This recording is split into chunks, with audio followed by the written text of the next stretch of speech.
Economics by Stephen Leavitt. Great read. I think that's where I got this one from. I'm pretty sure. And it's been a while now, but I'm pretty sure that's where I pulled this one out of. Correlation. More daughters in your family, higher the divorce rate. So if you have daughters, did you worry about divorce more? Oh God, and her third girl. It's been great, babe. What do you think? Any explanation? I don't have a perfect one. I didn't have an explanation for this one for years until the student spoke up with this one. Anybody have an idea, or is this a complete? Please. I've heard this is China and like, okay. Because of the social economics of situations there, they also see that sons are valued more. So it's just like interesting. The other thing is that like when you marry somebody in China, like you have a dowry, so $30,000 dowry on a daughter because she's not a part of your family, she's a part of the next person's family. Okay. That's how they see it. Okay. So sometimes. But will that extrapolate past China? Not that that would be meaningless because China's 1/7 of the population of the world. Maybe Africa too, but maybe. In Saudi Arabia, it's also. And you've linked up about a third of the population of the world right there, which is pretty amazing. That's why I grabbed the big numbers. And that moves averages, doesn't it? Doesn't it move averages? Big numbers move averages. We'll talk about that in this class. That's a perfectly reasonable, totally believable explanation. Hey, and that's a great one. Here's what one of the students told me that blew my mind. Check this out.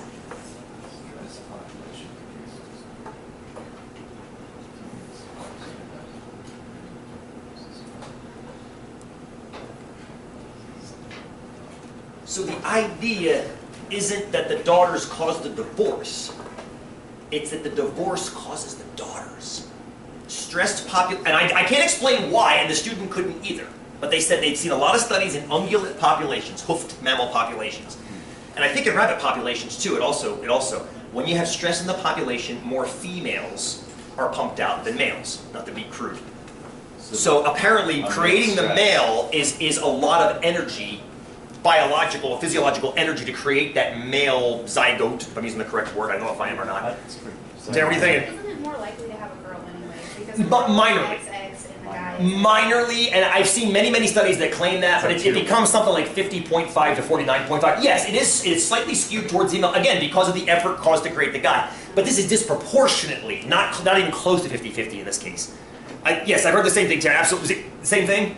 No, I was actually wondering if they did studies like during the Depression and then during the recession, like what the population, because they're doing censuses now, they're doing things like, are there more, how many men and women are there? And tied to the divorce rate. That's the thing, is you could data mine that now. I haven't done any research since then, but the idea is that there is a third possible variable we can't ignore, and that's a stress level in a relationship. It's not just the daughters and the divorce rate. It could be the stress level between the two creating the daughters or the sons. That would mean that it's mainly due to the male stress level, not necessarily the female, because he's the one that creates the sex. You're getting in there. We're all comfortable with. You can only have, women only have X's. So yes. Men only have the Y or the X, and they choose the sex. I trust this. So only because I don't know how not to trust it. Yeah, I trust that. I trust that. So absolutely. Like, we would be having to research at least the male stress level. You see, the question doesn't end here. The question goes on. That's the whole point. The question continues.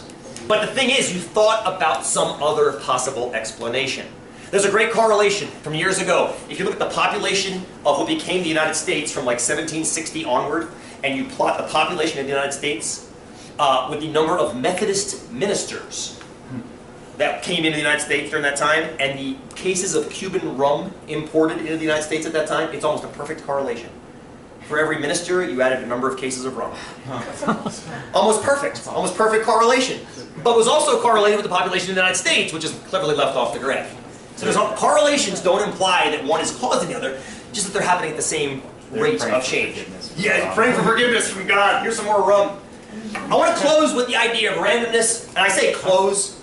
By no means this is the end of our discussion of randomness. I want to test your random ability right now. So what I've done is I've used Excel to randomly generate 30 thrown darts at a rectangle. So it's a 1x1 rectangle. It's a little skewed because Excel does a skewed graph. So here's 30 random here's 30 random darts, here's 30 random darts. Except one of them's fake. One of them's fake, and one is legit. So I stole this from the show Numbers years ago. This was the show Numbers. I love this one. I saw that. I'm like, so awesome. Let's vote. Let's vote. Top is fake. Top is fake. Bottom is fake. Oh, overwhelming the top. You guys nailed it. How is it fake? It's too evenly distributed. Oh, too evenly distributed? Yeah, evenly spaced. Evenly spaced. That's exactly correct, my friends. It's exactly correct. Oop, hang on a second. I wanna show you how I created it. Here's the spreadsheet I used to create it. See if it opens in the new version of Excel. It should. All right. There's the guy. Oops. Oh God. There it is. I don't know what all these. Just press plus. Plus, we're good. Here we go. F9. Every time I press F9, I'm randomly generating 30 more darts. Notice every time what happens to at least some of the darts. They get close together. You say that again, nice and loud. They together. cluster. I just read this in a newspaper article one day ago. Randomness tends to cluster. Holy crap, it's like hearing myself in a newspaper article. Randomness tends to cluster. Is it possible that the random darts could have been looking just like, whoops, this one right here? This one up top? Of course it's possible. It's more probable, however, that there are going to be some clumping down here. Fair? You nailed that one. Now, you may have seen the answer for this next one on the next page as I had the damn PowerPoint open. Same idea, and you guys in 105 have a bit of a head start on this one because we actually did this in class. If you flip a coin 200 times, a fair coin 200 times, which sequence would you be more likely to get, the top one or the bottom? Bottom. Let's just think about it for a second. Think about it for a second. I heard a top and I heard a bottom. Let's just think about it for a few moments before we get into this. It could be either. Say that again. It could be either. I love that statement. Just like the previous one could be either. So the question, I guess, let me rephrase. Which one is more likely to be seen? I love that statement. It could be either. Just like the darts on the last one. That top one could happen. It just won't happen as frequently as something like the bottom one. So here, which one? What do you think? Let's take a vote. Let's take a vote. Top one's the fake. Bottom one's the fake. I saw the answer. Okay, you did. So if those of you that saw the answer, you know the answer already. If you didn't see the answer, sitting in the back, you might not have seen it. The bottom one is the fake. Why? Top one's clusters. The top one has clusters of heads and tails. Look at the bottom one again. Look at the bottom one again. You never ever see more than 3 heads or tails in a row. As a matter of fact, I've run the numbers on this one myself. There is a 96% chance that if you do this experiment, you're going to have a run of 6 somewhere in there. 96% of the time. If I sit there and press F9, which we'll do in class eventually, 100 times, on average, 96 of those, you're going to have a clump of something somewhere. Clumps exist up here. They don't exist down here. Where else does randomness clump?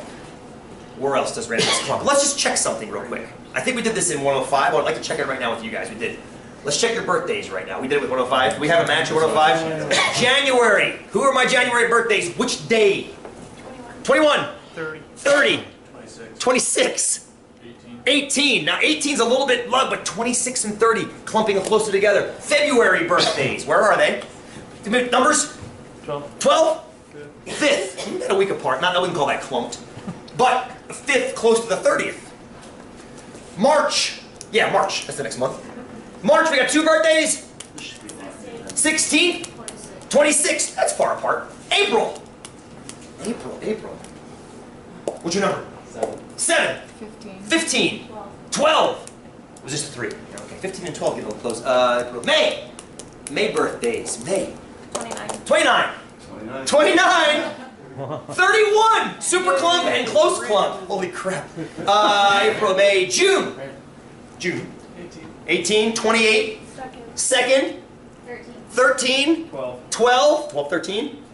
26, 28. Now, did you notice right there, we had 6 June birthdays, we had 2 April birthdays. Even the months are clumping. Not just the days within the months, but the months themselves are clumping. I read once that birthdays are basically what are called uniformly distributed, which means they're basically scattered throughout the year. But there was one day that was a little more popular. Did we talk about this in 105? There was one day, October 5th. Why? 9 months after New Year's Eve. Boom! July birthdays. 15. 3rd. That's a half the month away. See, that was a very big gap. But then we had a clump in June, huh? Pretty wild, huh? Pretty wild. August. We can't match you, Aaron. I'm sorry. We only have one August birthday. I'm very sorry. September. We only have one September birthday. We can't match that one. October. There's our October. In October 5th? And the 4th. The 4th!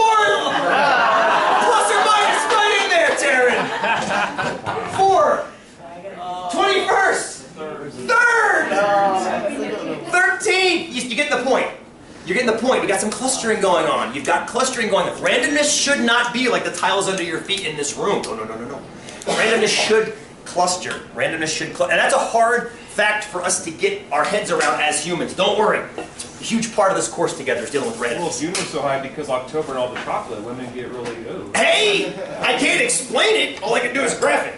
I can't explain it. You'll notice I'll often do this. Like the explanation of the XY chromosome, I'm back off. I'm like, hey, all I'm doing is showing you the data. It's the researchers' jobs in there, what you guys are going for your degrees in. Once you have your degrees, you go into those and find out why. We're just showing you how to get it across objectively.